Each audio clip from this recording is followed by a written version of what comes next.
You're listening to Alamo City Limits Podcast with Noah Magaro-George, the official San Antonio Spurs podcast of Pounding the Rock in SB Nation. What's going on, San Antonio Spurs fans? Welcome back to Alamo City Limits, the official San Antonio Spurs podcast of SB Nation and Pounding the Rock. As always, I'm your host, Noah Magaro, and today I'm once again joined by my fellow Pounding the Rock writer, Damien Bartonek. How you doing, man? I'm doing well, brother. Thank you for having me. We had to make a quick little pit stop, saying we got to redo this whole joint, and I'm excited, man. I got more thoughts after the game last night, so let's do it. I'm excited too, and for those of you who are listening, we did have to scrap yesterday's podcast recording because of the Jakob Poeltl health and safety protocols news, but we're back at it today. It's about, almost 2 p.m. Central Time, so let's go ahead and get started with San Antonio's most recent game against the Dallas Mavericks. What stood out to you about the matchup from last night?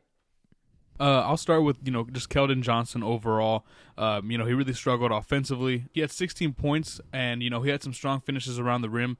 But one thing that I really noticed, and it really kind of, we've always known this, but it was a little bit more emphasized yesterday, was, the tunnel vision on those drives to the basket really hurt them at times. Even in times of transition, I remember there was one possession, I believe it was late in the fourth quarter. It's Dejante, him and Vasel. Vasel flares to the corner, he's open, and I believe Keldon just takes it, and he doesn't get a foul or anything. I know Spurs Twitter was clamoring for a foul there. They didn't call it. And, it's little opportunities like that this young team needs to cash in on. It's something that they'll learn, and I'm sure that they will. But that's just one thing with Keldon that, I saw yesterday was just overall, while, yes, the 16 points is nice, there's still it's kind of like we're seeing the same player in a sense, if that makes sense. I feel like there's not much development there offensively. Though we like the 16 points, I just wish we saw a little bit more from him. I agree with you to that point. I think Keldon Johnson is largely the same player he was a year ago. I think occasionally we see flashes of him, the turnaround jumper off the glass, showing a little bit more touch in the paint. But overall, yeah, I'd say he's pretty much the same player. And recently, he's really been struggling. He's averaging 11.6 points per game on 32, 21, 65 shooting splits over his last 5 games.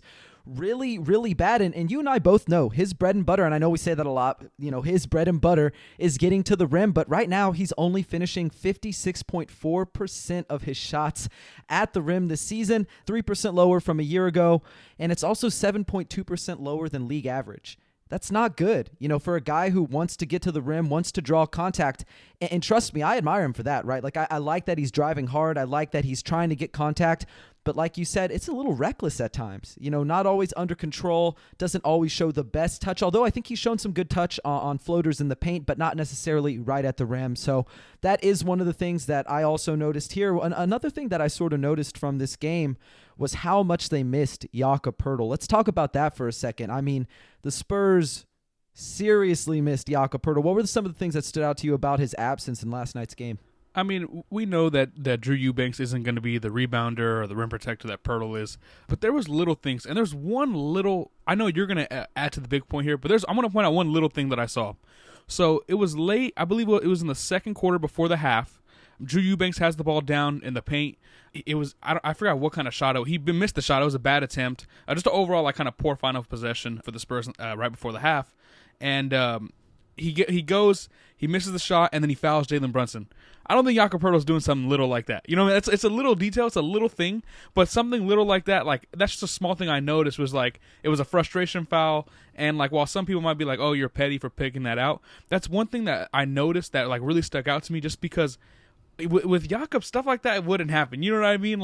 And overall, you could just tell, the inexperience is there with him. And I think that was, the main thing that I got from yesterday. I know we're not done here, but this overall, with the inexperience, the youthfulness of this group really shined yesterday. And I felt like a little moment like that, really kind of spoke to the little things that Jakob Poeltl does that, maybe we take for granted, or little things that we don't really catch very often that these other guys, they're going to show us in his absence.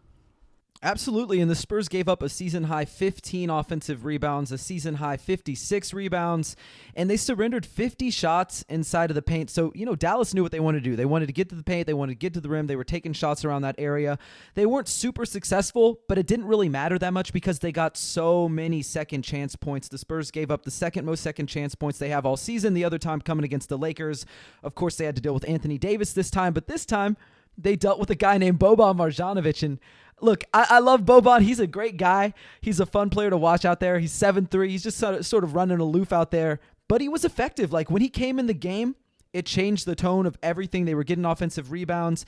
And he's not a great perimeter defender. Obviously, he's one of the worst perimeter defenders. The dude can't switch to save his life. He can't move laterally. But he did make a difference right at the rim. Like, he did deter the Spurs a little bit from getting to the rim. So I just felt like, look, they're missing Jakob in terms of size. They're missing his rebounding. They're missing his rim protecting. And then you think about the other little things he does. He's a great screen setter. He's an excellent short roll passer. And so all those things together, it really piled on for the Spurs, and I think it could be a really tough stretch for them. And one of the other things I think we should talk about while we're still on the topic of this Mavericks game, how about Drew and Thaddeus Young getting most of the center minutes, but we didn't see any Jock Landale. I thought that was a little strange. Yeah, I did too. I didn't get that either. I thought we were definitely going to see him, but we got none of that. I know Thad had really an up and down night. Some really impressive stuff. Sometimes like in the half court, but he had a couple of turnovers, kind of like just dumb turnovers that you wouldn't expect from a veteran like that. I know he's trying to kind of thread the needle a bit sometimes, but I don't know. Sometimes with a team like this, when you're playing the Mavericks, like I don't know if you can take those opportunities, those chances. But yeah, I was shocked that we didn't see Jock. Even then, Eubanks and Thad, like we're gonna read in my Orlando Magic preview. You're gonna see like, man, San Antonio really is gonna have to figure something out to really fill the void after Poeltl's gone. And it was a rough night. It was a rough night, definitely in the front court. Some Spurs fans said it was a bit depressing. The front court is now looking a little bit depressing. I'm not going to go that far, but what I am going to say is, yeah, Poeltl's value to this team is crazy. And now we're seeing it. And let's move on from something that's depressing to something that was really encouraging. Devin Vasel, again, had another really good game. I want to talk about Devin Vasel. He's continued to make strides really this entire season as a scorer. He's still playing that gritty defense, that stingy perimeter defense, and he's also blocking some shots at the rim. He looks really good on both ends of the court. I'm not saying he's a star or that he's a star in the making, but, man, he looked really good last night. What did you think of him? Yeah, Vasel looked fantastic last night. I just put on Twitter that Devin Vasel kid in the middle of the game because I was just like, man, give it up to him. Like, this kid's balling. Off the dribble stuff looked cool, like in the short stints that we saw. The 3-point shot looks good from the corner. I believe he made one in the third quarter. That was a huge shot. Just overall, this kid looks nice, man. He really, really does. And I know I'm working a lot here at Pounding the Rock, working on my grammar and other words and stuff like that. But sometimes you just got to draw it up to like this, man. The kid can hoop. The dude can put the orange thing in the orange thing, and he looks solid offensively. I know you'll touch on his defense here in a second, but I'm happy, man. I love him. Yeah, Devin Vasel, we've talked about him before. He's one of my favorite guys to come through the Spurs system. I really wanted him in the draft. He was fourth on my big board. I was super ecstatic when they got him, and he's continued to make strides. And that's one of the things that I brought up during the offseason was like, look, I know that people probably, or not all people, not all fans, but a good amount of people around the NBA were saying, okay, the Spurs made a mistake. They should have taken Tyrese Halliburton, and they ended up with Devin Vasel, and he just didn't have a good rookie year, and look at that. But you got to give these players time. You need 2-3 years before you know who they are. And now that he's had a full year in the system, he has more touches available to him. He's shown some offensive creation ability off the dribble, right? Like he's knocking down mid-range shots off the bounce. He's moving without the ball too. He's shooting well from the corners. Not really shooting that well above the break from three. The rest of the Spurs really aren't doing that either. But I'm encouraged by what I've seen there. And on the perimeter, he's not necessarily like a one-on-one stopper, and I think sometimes people get, defense confused for just man-to-man, but as a team defender, you could argue one of the best in the league. He sees plays before they happen. They're breaking up passes in the passing lane, and he's poking balls free. I think he's a really good defender, a guy who maybe the Spurs not necessarily build around, but somebody who's part of that young core for years to come. Yeah, no, I agree. And another thing, too, that I said last night was I was jokingly like, oh, hashtag most valuable Spur, hashtag play him 40 minutes a night, all that stupid stuff. And but seriously, I do believe that they should increase his minutes, though, 100%. I know he gets about 25 a night right now, or 26 a night right now. He's a 30-minute per game kind of guy, in my opinion. I believe his impact won't taper off there, despite the higher usage. I think he'll still be relatively impactful, or not relative. He's pretty impactful, and he'll continue to grow. So I like Devin Vasel for the Spurs team. I do, and I've told you this in private. I do think he's probably the most valuable Spur going forward, despite not being the best player. And yeah, man, Devin Vasel looked good last night. It's very encouraging from this young group. Definitely. And another guy who's really looked pretty good, at least in my opinion, is Dejante Murray. He's sort of been their de facto closer this year. We talked about it a little bit in the last podcast. And once again, last night I thought he did a pretty good job of being the closer. Obviously, the Spurs didn't get the win. But one of the things that I have noticed with this team is they've sort of been happy to give Dejante the ball late, and it doesn't seem like anybody else has really stepped up. I mean, if you look at some of the numbers, he leads the team with 40 fourth-quarter points. He leads them in fourth-quarter field goal attempts. He leads them in clutch points. He leads them in clutch field goal attempts, and it's not close.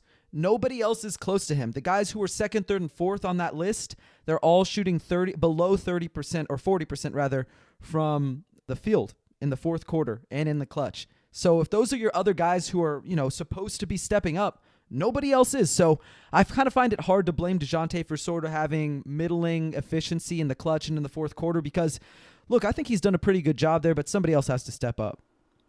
Yeah, and I agree. And another thing, too, that we've talked about in private as well is, like, overall, this team doesn't have a lot of shot creation just in general.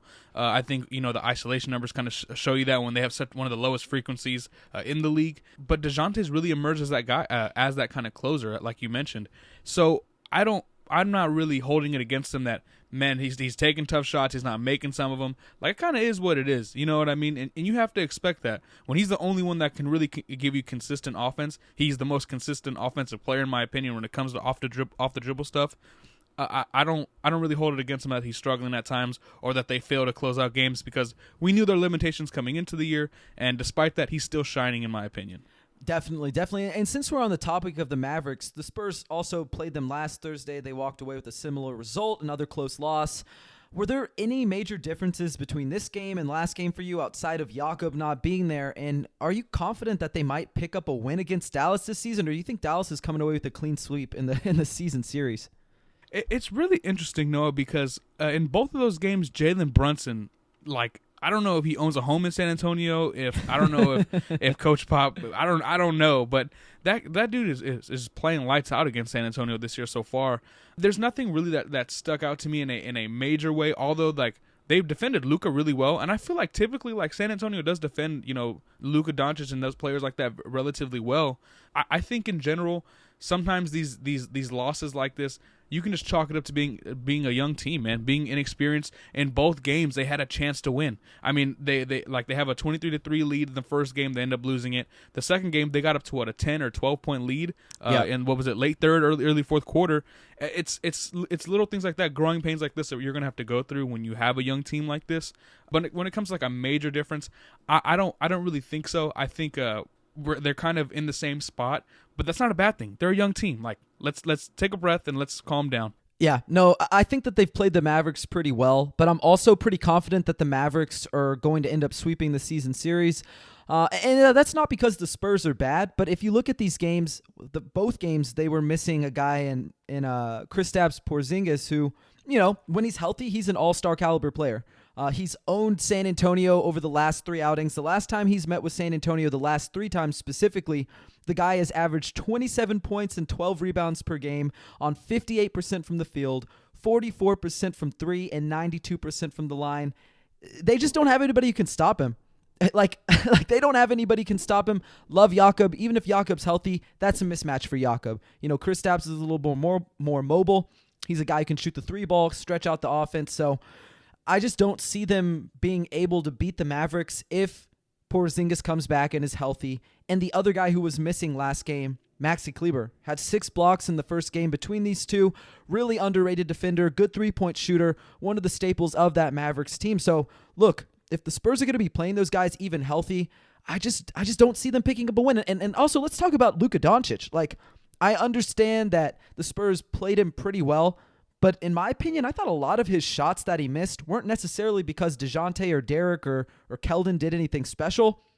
Luka was forcing stuff last night. He was forcing stuff off the dribble way deep from 3. He was taking shots with a hand in his face, shots that you probably shouldn't be taking. And yeah, Dejante forced him into 2 air balls, but those are also just terrible shot selection from a guy like Luka, and he struggled this season. It's not just the Spurs. It's not like only the Spurs have locked him down. His numbers are down across the board. His efficiency is way down. His assists are down. He's in a new system under Jason Kidd, who honestly, I don't think is a very good coach. Not really sure why he's there in Dallas. Clearly, you can say a lot about him as a person, but as a coach, it's bad too. It's not good so far. So we'll see what they can do there, but I'm just not super confident that the Spurs are going to be able to pick up a win against a healthy Mavericks team, especially once they sort of hit their groove, find their rhythm, because I think the Mavs are a playoff team. Yeah, no, I agree. And kind of on your point about Luka, yes, Luka did take some bad shots, and it's typical. I mean, he does do that a couple times a game, but you live with it. So from that perspective, I'm not gonna give them the Spurs all the credit, but I am gonna give them enough credit to know that, hey, at least they're forcing a great player like this into these bad shots. And if he's gonna take them, let him. You live with it. You're happy with it. Like, let's move on. You know what I mean? Like, I think you eat those regardless. But one more thing too, with the Mavericks and just overall kind of how these teams are built, it seems like front courts that have a little bit of versatility to them. Whether it's like a Porzingis and Kleber, guys that can shoot, maybe go off the dribble a little bit. Even the Pacers, they have a guy like Miles Turner who can shoot the 3-ball a bit. Someone like Sabonis who's really kind of I believe an underrated athlete and within 10 to 12 feet. It seems like those teams are going to give the Spurs some issues this year, especially without Jakob. I think it's going to get a little bit worse. That's just my opinion. I would love to hear your thoughts on that, but I just think overall, especially without Jakob, I mean, I don't think we can expect the Spurs to do well against these front courts like this with Drew and Thad Young defending them and stuff like that. Yeah, I don't think that the Spurs have a lot of good individual defenders in terms of guys who are post defenders. Like you look at Sabonis, even when Jakob was healthy in there, he's having his way with Jakob. Jakob is a great rim protector. He's going to stop people from when they come to the rim, he's going to challenge them, and he's probably going to win that battle most of the time. But one-on-one against a guy like Sabonis, a little crafty, a guy like Porzingis who can stretch him out, make him go all the way to the three-point line and then potentially blow by him after he throws a pump fake or two. I just don't see any of the Spurs defenders being much better than someone like Poeltl, right? Like you throw out Eubanks, he's even smaller than Poeltl. I think he has the same sort of limitations. He's a little bit of a better athlete, I think, but he's not stopping Sabonis. He's not stopping a guy like Jokic. And to be fair, most guys aren't going to stop those guys. There's a reason that they're superstars. They're all-stars. But at the end of the day, I think the Spurs are pretty limited. Even when Zach Collins comes back, not sure how much he brings on that end, that he's going to be like that one-on-one stopper against a post player who's really dominant. And you look at Thaddeus Young, undersized, not really a 5. He can play some small ball 5. And then who else do we have on the roster? Jock Landale, again, just sort of similar limitations that Jakob has. So not super confident in them stopping big guys. And so we've already sort of talked about these Mavericks games. We talked about the matchups, but they also went 1-4. This whole, week, I guess, or since the last time that we recorded. They played the Lakers, the Mavericks, the Bucks, the Pacers. And I want to sort of talk about some of the things that stuck out to us over that stretch, starting with, I think, my first observation is, what's up with Lonnie Walker? I'm not going to say that he's playing horribly. I think he has been impactful in other ways, even though he's not really shooting the ball well, but I think you need more from him. Yeah, it's I love that you started there because I was literally about to start there. If you would have kicked it to me, that was the first thing I was going to discuss. Was just overall, so Lonnie Walker, one thing that I really thought about when it comes to him this year was I understood I know a lot of people get caught up with points, rebounds, assists, shooting splits, and those are, important, of course. But the one thing I was really looking forward to is, can he carve out a role, a play style offensively that really suits him and fits him? I mean, the pick and roll ball handler stuff looks really, really good to start, so that's encouraging. But I agree, it's almost like that's kind of like what you've expected from him, throughout his career. It's like he has all the tools, or he has all this, that, and the third, but he just struggles to put it all together. And I think right now it's still kind of the same old right now. He has really good moments, really good flashes, whether it's out of the pick and roll or he's uber athletic, so he can get to the basket and make a sweet dish out of the driving kick and stuff like that. But like you said, it's like you want more, and I don't really know why we don't get all of that. I mean, it could be. I mean, I can't say it's because of lack of opportunity, because he's I believe he's one of the highest usage players off the bench, if I'm not mistaken. I just don't really know what it is right now, but it's kind of like the story of his career so far. Is he has the tools, but it's all about putting it together. Yeah, and he sort of disappears at times. And not to completely go back to the Mavericks game last night, and the thing that I'll remember from last night is that he hit a big 3 that really brought San Antonio within a point, and it's okay, he hit a big shot, and he had, I think, 6 assists, something like that. He had a lot of assists last night, but it didn't really feel like he was on the floor, but somehow he played 25, 26 minutes. He just disappears. He seems almost just there. Sometimes he's just a guy who's there. And so while I like the assists, I like that he seems to have taken a few strides defensively, I think they need more out of Lonnie Walker, and I'm not sure how they get that. Again, like this week, he averaged 6.3 points per game, 29.2% shooting, and I just don't know. Like, if he's going to be wishy-washy, and not in terms of like wanting to show up, but producing. If he's not going to produce consistently, it's hard to argue that maybe someone like Devin Vasel shouldn't be getting even more minutes. I'm sure people will even argue, throw Josh Primo in there. I'm sure we'll hear that if Lonnie doesn't, produce for the rest of the season. But you look at his numbers, they're pretty much roughly what he did last year, but his assists went up a little bit and his turnovers went up just a little bit too. So I don't know. I was expecting a little bit more from Lonnie, and I don't want to harp on him too much. I do think that he could be, a little bit better than he's been thus far. But I also want to talk about Tre Jones and Thaddeus Young and Jock Landale not really getting minutes. What are your thoughts on that?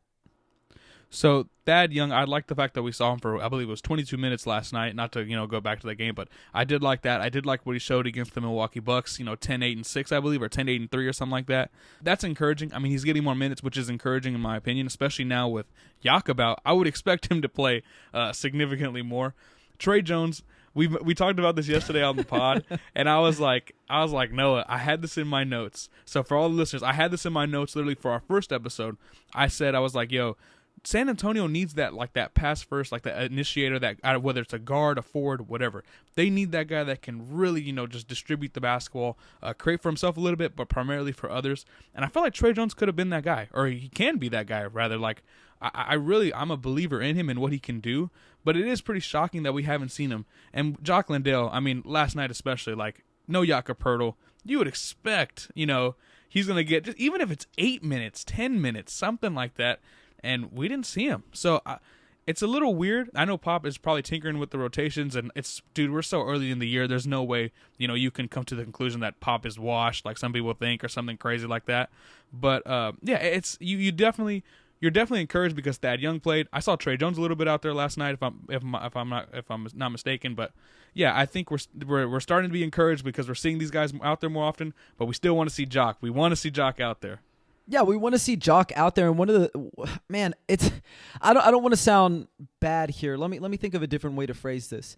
Pop, I think, can be really stubborn, right? Yes. A reporter asked him during the press conference yesterday, what did he think about Jock Landale and his 10 points in 5 minutes?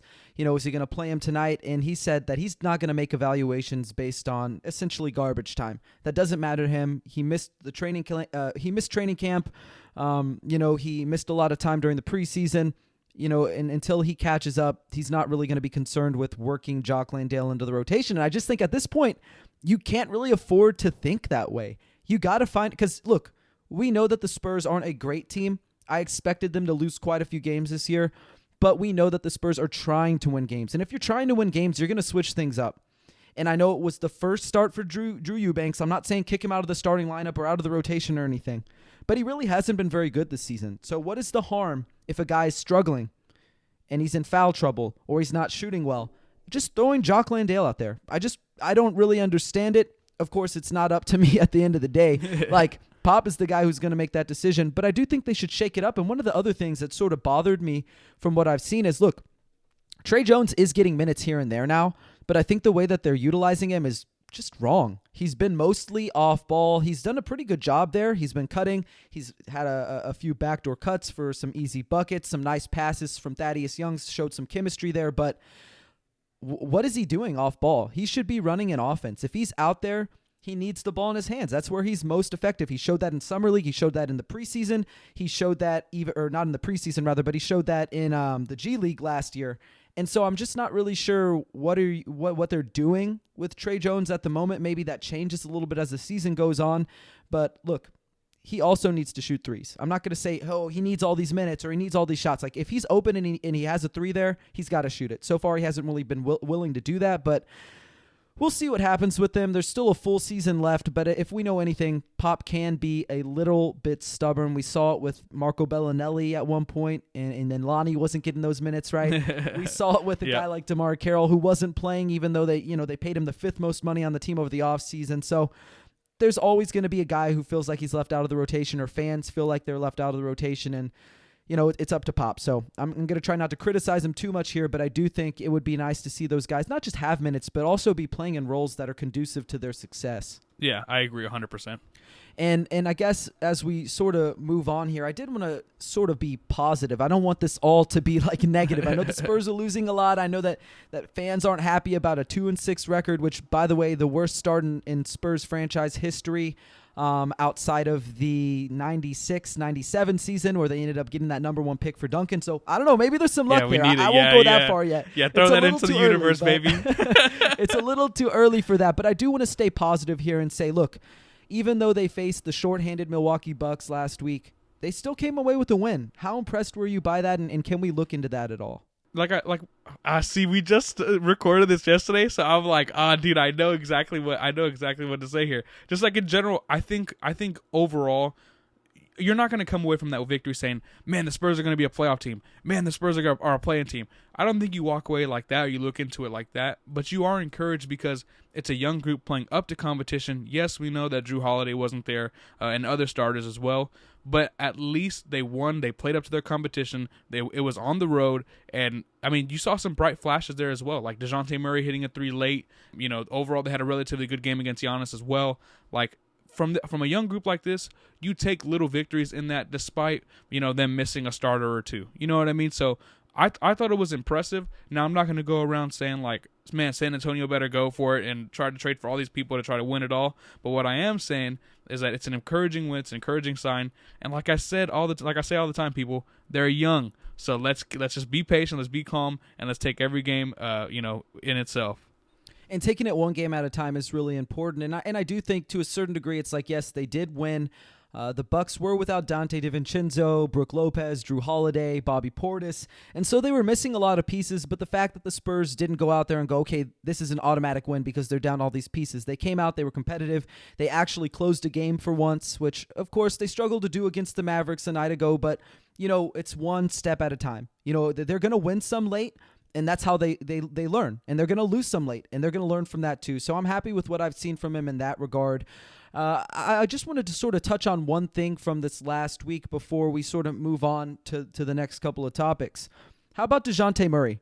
He averaged about 21, 8, and 9 on 49, 46, 65 shooting splits over his last 5 games. It kind of seems like he's starting to potentially take that next leap. Do you believe in him being an all-star caliber player? Do you think he is a star caliber player? Or is this a product of just increased touches, increased shots? Like, what is your opinion of Dejante Murray right now? So I'm encouraged when it comes to Dejante Murray. There's the word again, encouraged, right? I said it like 100 times. But yeah, I'm encouraged with what Dejante's shown us when it comes to 21 points, 49, 46, 65. The 65 I'm a little bit worried about, but the 49, 46 is nice. The 9 assists, I don't believe he's a 9 assist kind of guy. Like in terms of Chris Paul is 18 and 8, 18 and 9, and I don't believe all assists are created equal. So I'm not buying into that aspect, but I am buying into the aspect that he can be a consistent scorer. I like, the pull-up mid-range stuff. I've always kind of liked it. I believe you've mentioned too that he's becoming a better finisher this year. So I'm buying those aspects of his game. When it comes to stardom or all-star, we got to remember, folks, like John Morant, Shai Gilgeous-Alexander, De'Aaron Fox play his position, and they weren't all-stars last year. And I don't believe he's better than those guys. You know what I mean? So I'm not buying the leap into all-star or stardom just yet. But again, I'm encouraged, folks. So, I mean, that's what you can do. Like, I think with Dejante right now, there's no reason to look, further into this. Just take every game, one by one, and we're seeing him develop. Even as a closer, stuff like that's going to be huge for his development. If you believe he can be that guy, it's going to pay dividends. So, yeah, I would be encouraged. I'm not saying he's a superstar right now, but I am saying that, he's taking steps in the right direction. Let me ask you this then. Do you think he's a better defender than Shai Gilgeous-Alexander, De'Aaron Fox, yes, John Morant, right? So I think a lot of times we discount somebody's defensive impact. Like, I really do believe that he's probably, top 4, top 5 defensive point guard, maybe in the NBA. Like, he's really that dude on the defensive end, and he's made strides offensively. And obviously, you're not just making all-star teams as a defender unless you're a guy like, Ben Wallace or Draymond Green or even someone like Rudy Gobert. But I do think that he is sort of inching his way into that all-star territory. And you're right, like, he's not better than those guys, in my opinion, that we've already talked about. But he has made strides. Now, one of the things that you said that was really interesting to me is not all assists are created equal. And I firmly believe that. I agree with you 100%. You look at what he does versus a guy like Luka Doncic. We'll even go back to the Mavericks game here. I know that Luka finished with fewer assists than Dejante, and I know he finished with more turnovers than Dejante. But you look at the way in which they pass the ball. Most of Dejante's assists are off pretty basic reads. He sees the guys open, or maybe he finds a secondary read. He's not really passing teammates open. He doesn't see things before they happen. He's not making passes that really wow you. Now, has he taken strides in that area? Absolutely. Absolutely. 9 assists per game on 2 turnovers per game. That's great. But I don't think he's a transcendent passer. I think this is more of a product of how the team is running everything through Dejante, and how much they move off ball, how much they have guys who are willing to move off ball. So I don't know about Dejante being a guy who, even if he does finish the season with 9 assists per game to 2 turnovers, I don't know if you still consider him an elite passer. I think he does the job that he's asked to do, and he does it at a really high level. But, I don't want to be too down on Dejante. I really like him. But he just is not a Luka Doncic. He's not a Chris Paul. He's not a Trae Young. And that's okay. We don't need him to be that right now. And honestly, if the best he ever becomes is a number 2, I think that's pretty good for a guy who went 29th overall in a draft where, you could argue, and I don't want to start this all over again, but you could argue that he brings similar value to someone like Ben Simmons, who went first in his draft. Now, I still think Ben Simmons is a better defender, a better passer, but you could argue that they have a similar impact. Yeah, sure, 100%. And another thing, too, with Dejante is if he's really good in this role, that's awesome. That works for you. He does not need to be I don't understand some people. I understand some fans, but I don't understand why everyone has to be a super megastar or else they're not good. Nah, man, this works for him. This works within the system. You take that all day. And like you mentioned, 29th pick in the draft, he gets paid, 15, 16 million per season? Yeah, you take that all day value-wise on the floor, yeah, I think Dejante's fine, and I think everyone should be encouraged with what he's shown so far. Absolutely, and now I sort of saved these last couple of topics for later in the podcast, but I'm really excited to talk about them, but we'll go ahead and start with the more pressing news between the two. So the Spurs called up rookie Josh Primo and Joe Wieskamp before the Mavericks game. Neither of them played. I don't think that was all that surprising or shocking or anything like that, and they already sent him back down to the Austin Spurs earlier today. Is that the right move in your mind? And when do you think Spurs fans will, or rather maybe should, see their first taste of Primo with the big league club? It is so crazy because we talked about this and we said they're gonna go play or be on the bench tonight. They're not gonna play. They're just really gonna watch. They're gonna just be bystanders on the bench and just see how it all works. And now it's funny because that's literally what happened. They literally were there. They're bystanders for a night and they go back to Austin. So I think it was cool from that perspective, and shout out to you, bro, because you really put me onto that. I was a little bit confused when I heard the news yesterday, but yeah, that makes total sense now. That they're just kind of understanding the feel of how an NBA game works, what happens, all the preparation that leads up to it, that happens after, during. I thought it's a really smart move. It's a veteran organization kind of move. And while this doesn't mean Josh Primo is going to average 40 in the G League, I do like little things like that. They're just acclimating their young players to the big leagues eventually because they're going to be there. Absolutely, and then you're looking at it, and the Austin Spurs, they have their first game tomorrow. This podcast is going to come out on Friday, so I should say today.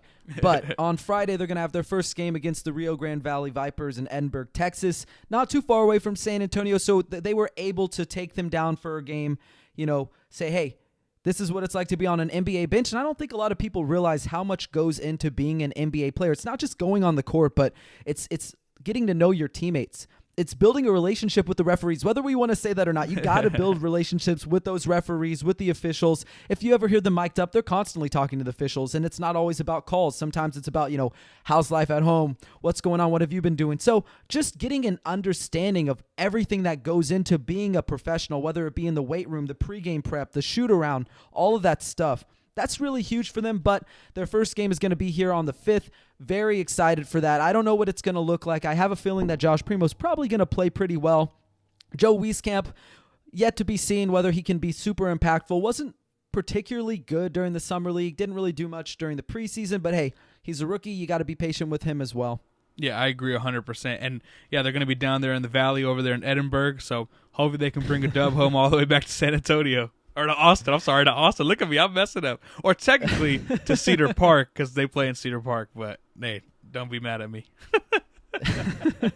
And now let's actually get into the serious issue, the thing that's really pressing right now. Yes. San Antonio's Fiesta jerseys. What do you think about the 2021-2022 City Edition threads?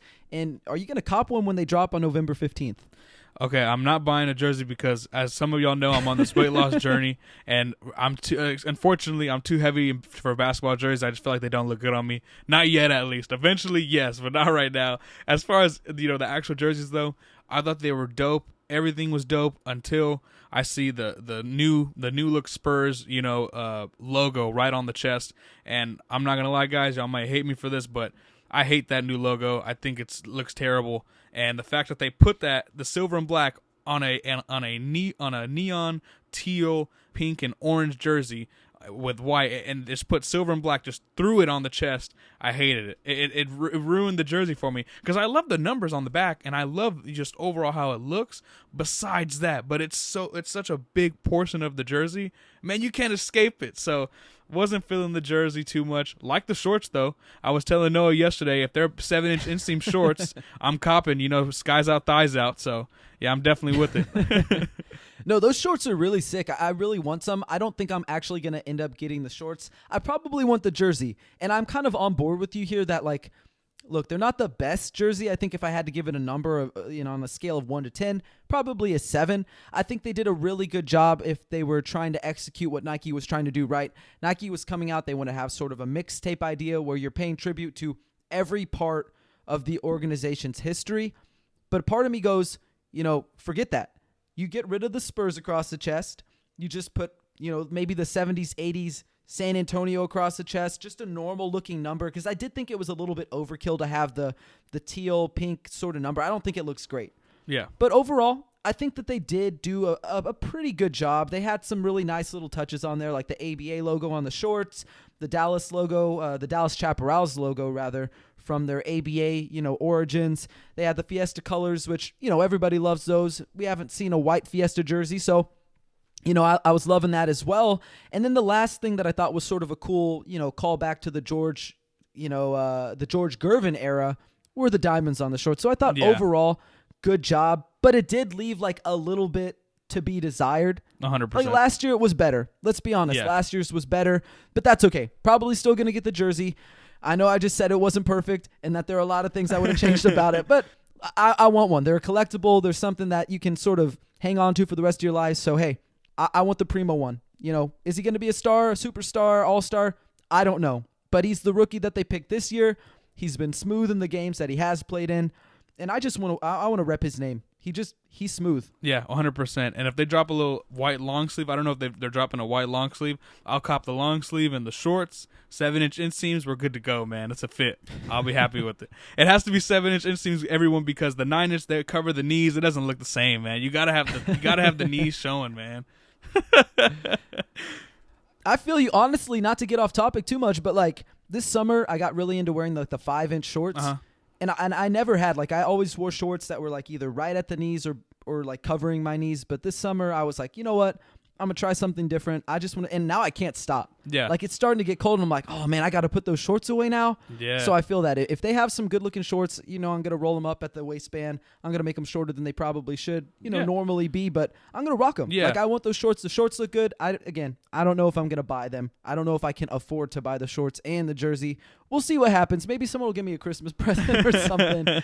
But we'll sort of get back into the basketball talk. So as we start wrapping things up, we're going to do the segment where we talk about 3 numbers that really stood out to us. So if you want to go first, let me know. Otherwise, I'll go ahead and throw my first one out there. Yeah, so I'm going to go with the first one about basically how the Spurs, they sit 20th in the league with 16.6 free throw attempts per game, and they only make 67.7% of their free throws, which is the worst in the NBA. I think for me, one thing that really makes that interesting is how we've talked about how they don't really have a lot of shot creators in general, and a part of that is also the ability to draw fouls. And one thing that, ex-Spur DeMar DeRozan was good at was just drawing fouls, drawing contact. And at times that really helped them, stop runs that we've seen.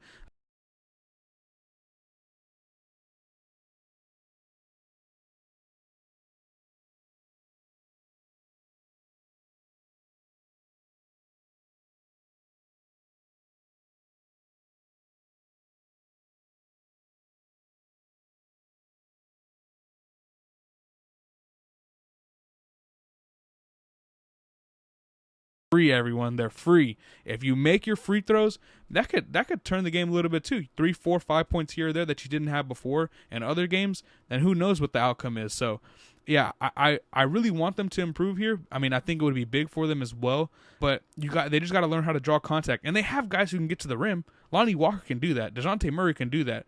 I have questions maybe about Derek White's quick burst and stuff like that, but I think Devin Vasel can get to the line too. Like, I think these guys can, but it all goes down to actually making them at the end of the day. It's tough because you look at this roster right now. Keldon leads the team with 3.8 free throw attempts per game. If you had to guess, where do you think that ranks among NBA players? In like the 160s probably. Okay, it's not that bad. It ranks 47th Okay. overall. It's actually ahead of LeBron James. If you can believe that, it's right ahead of LeBron. But that's still not good, right? Like 47th, that means basically every team has a guy who is their leading free throw guy, and then they have a few other guys who are second on their team who are still getting to the line at a higher rate than your best free throw shooter or the guy who's best at getting to the line. Because honestly, Keldon hasn't shot well from the line. Dejante hasn't shot well from the line. Like you mentioned, they are 28th in free throw rate and they're last in free throw percentage. So if you're already struggling getting there and you can't even knock them down when you get there, it's going to be really tough. And I just don't know how you adjust, because you look at Dejante. Yes, he can get to the rim. Lonnie can get to the rim. Devin, not really. He doesn't have a lot of wiggle. He hasn't really shown the ability to get to the rim. But when they do get to the rim, they're not interested in taking contact. They're avoiding contact. They're skying and adjusting. They're, doing almost everything in their power to not get touched and finish. And so sometimes not only do they make the finish harder for themselves, but they also stop themselves from drawing contact, and that's just tough. I don't know if you can teach that. I'm not really somebody who thinks you can, because we've seen Dejante do it year after year after year. We've seen the same thing from Lonnie year after year after year.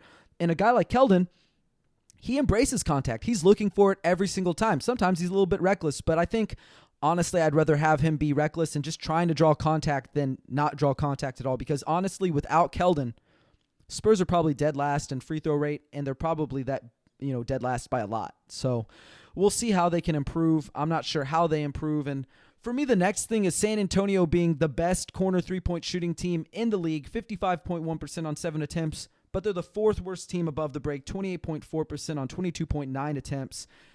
Let me ask you, how do they capitalize on the corner three? How do they get that more involved on their game plan? And does the return of Doug McDermott really do much for them? Does it move the needle as a three-point shooting team as a whole?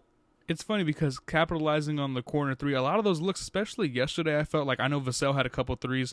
A lot of them are just in rhythm. I mean, that's really what it is. Especially when they're on the break, they can do that and flare to the corners and hit a three, and it's going to be open, especially considering they're the third best transition offense. We'll talk about it later as well.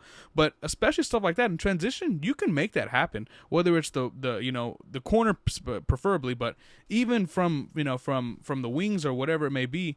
That's still possible. It's just all about just actually making the shot, because they're really good in transition. We know this, but they just got to cash in at every opportunity, especially when they're open. But in the half court too, like I mentioned with Devin Vasel yesterday specifically, man, they're getting rhythm looks. So that's good. Maybe that's a sign that they kind of need to scheme a little bit more things up like that, especially on the wing.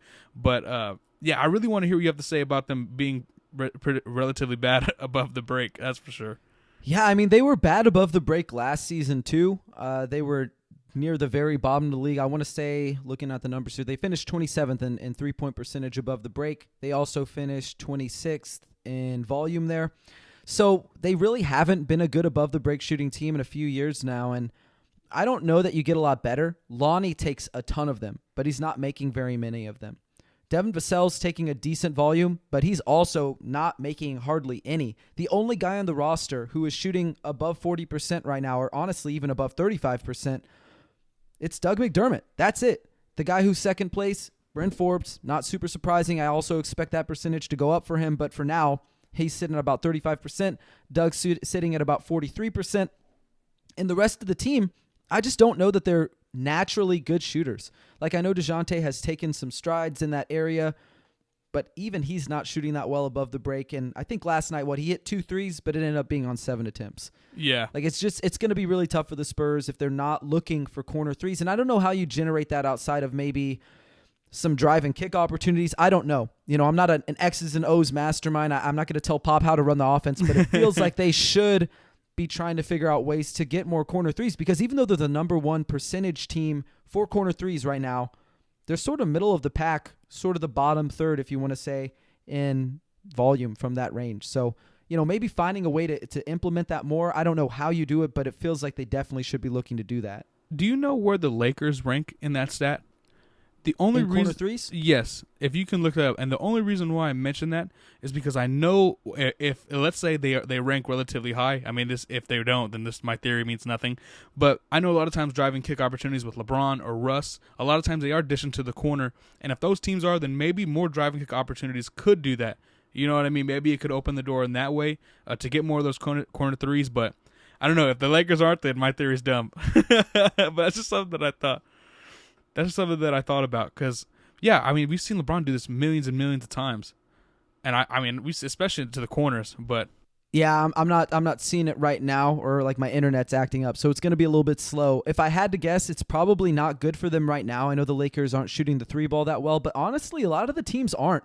And I don't know if it's the new ball or the rule changes a little bit, or, everybody's a little rusty at the start of the season, because it does feel like a lot of times at the beginning of seasons, all those, big stats accounts are like, oh, it's the lowest points per game, or, oh, it's the lowest shooting percentage, or it's the lowest blah, blah, blah. And it's like, okay, but it's also like 8 games into the season. So, anything could change. And again, like the same thing applies to the Spurs. Like a lot could change for the Spurs, but just from what I've seen from the Spurs, it doesn't really seem like they have the personnel to shoot more threes. And, oh, man, I mean, looking at the roster, you've got Bryn Forbes, you got Doug McDermott. We talked about them. They're really the only true sharpshooters on the team. And Bryn's starting to lose a spot in the rotation a little bit. He didn't really play that much a night ago. He was a big factor in that first Mavericks game, and he probably saved them from a blowout. But the rest of the team, there really aren't bona fide shooters. I know that Devin can get hot, Lonnie can get hot, but those guys are also streaky. Yeah, and that's one thing, too, that I think with the emergence of Primo, and hopefully Wieskamp next year, too, both of those guys are at least Primo, for sure, is an NBA-ready shooter. I think Wieskamp, too, like you've mentioned before, Noah, like how you think Wieskamp's release needs to speed up a little bit and stuff like that. But these guys are natural shooters, so maybe that's one thing that San Antonio realized that they needed. And even though they're not going to contribute this year, we're looking at the long-term plan here, and they got 2 guys who can really contribute like that immediately. Definitely. I mean, I'm hoping that's something that they're able to do eventually. I think that Josh Primo can definitely shoot. I mean, he's a guy who was operating off ball. He knows how to move without the ball. He knows how to cut to get to his spots, how to relocate, all that good stuff. And his shot prep is really good. I mean, his butt is low. His hands are out. He's squared to the basket. There's really almost nothing wrong with Primo as a shooter. So I'm excited to see what he can do. Again, Joe Wieskamp probably does need to speed up the shot a little bit, but I'm just not sure that they're going to get into the lineup that much this year. If that makes sense. I'm just not sure how much they're going to play, if they're going to make a difference really in that aspect either. We'll see. That's yet to be seen. Let's sort of move on to the last point here. Percentage. The Spurs have the 3rd best transition offense, 1.2 points per possession. 10th worst half-court offense, 0.9 points per possession. Does that shock you at all, or is this sort of what you expected from this Spurs team? I figured the half-court offense was going to be relatively, towards the bottom of the league, just because, like we've mentioned before, they have really kind of glaring needs offensively, whether it's shot creation, just as, scoring, passing, kind of everything in general off the bounce they were going to struggle with. That's one thing that I kind of always thought was going to be an issue for them this year. The transition offense, though, I'm not very surprised either, because they have a lot of guys who can just get out and run. Flat out, they have athletes on this team that, like we've mentioned before, they can get to the basket, although they avoid contact. They can still get to the basket. I know they like to get out and run as well. One thing it seems like I would like to see them do is, considering they have such a good transition offense, I wish they had some better pull-up shooting numbers, some better pull-up shooters in general to really cash in on those opportunities. But yeah, I'm not very, very shocked at kind of where the offense stands. But what I am shocked is despite this, they rank, I believe, in terms of offensive efficiency, coming into the Dallas game, they were 15th in the league. They were middle of the pack. And after last night, I believe they're tied for 18th. But considering that, I mean, once this offense, does get these shot creation issues kind of carved out, whether it's adding new pieces or whatever it may be, they can become a better offense, especially if they can cash in the half court. Like, I think they have the potential to, but they still need a lot of work as well. You want to know something that's a little bit surprising if you look at their numbers on Synergy for the transition stats is Lonnie Walker leads them in transition possessions, which that's not all that surprising. But he is their worst transition player on the roster. And that's sort of surprising to me. Is it not a little surprising to you for a guy who's an excellent athlete, who theoretically should be one of their best players in transition, literally ranks, and let me get the exact ranking here. He is in the bottom 4th percentile in terms of efficiency out of the transition offense, 0.64 points per possession. Really bad. Really, really bad. Is that something you think that might improve? Or is that something that, he really honestly just isn't getting it? Man, no, I would love to hear his numbers from last year, but I would hope it improves. I mean, you would think it would. You would think he's not in the bottom 4th percentile as a transition, scorer here, transition athlete. I would hope it improves, but that also begs the question. If you have the numbers still, who's the best transition player for the Spurs this year? So first, I guess I'll get to Lonnie Walker. Last year, he was just average. He ranked in the 42nd percentile. He had 1.08 points per possession out of transition offense. So, it seems to suggest maybe this is just a slow start. And in terms of the best player for the Spurs is Dejante Murray. He is 1.739 points per possession. He ranks in the top 2 percentile. So, excellent. He's one of the best players. Another guy who's really good, Devin Vasel, ranks in the 93rd percentile. Derek White is in the 73rd percentile. The only players on the roster who are really bad so far, Lonnie Walker, who, of course, we said was in the bottom 4th percentile, and then Keldon Johnson as well, bottom 29th percentile, not doing too well in transition, even though the Spurs are the 3rd best transition offense. Yeah, it's like Dejounte, Devin, and Derek are really, really polished when it comes to this stuff. And the other two, like we've mentioned with Keldon, like the reckless drives and stuff like that, how he kind of misses things. Like we mentioned earlier, he missed an open Vasel in the corner in the 4th last night. But yeah, it's relatively telling so far of where this team is at. I think a lot of surprises in terms of that, because I would have never thought Lonnie Walker was bottom 4th percentile in transition offense. Yeah, unfortunately, he's been really bad, and we'll sort of keep track of stats as we continue to go through. We're going to be recording weekly, so we'll keep track of this. We'll revisit this at some point, and I think this is sort of a good closing point. So before we close things out, this is sort of your time to shine. I don't want to take any more time from you than I need to, so go ahead and plug anything you want to. Let Spurs fans know where they can follow you on social media, where they can find all of your wonderful Spurs content, and really just sports content in general. Yeah, everybody. So just follow me on Twitter at DA Bartonek. That's at DABARTONEK. I cover the Spurs for Pounding the Rock. I do Washington football team content for Rigo's Rag, Texas State sports stuff for Bobcats Insider. I have my own podcast where we talk about football and other cool stuff. So just holler at me. Thank you, Noah, for having me. You've done a lot of good things for me, brother, and I can't thank you enough. So thank you for having me, my man.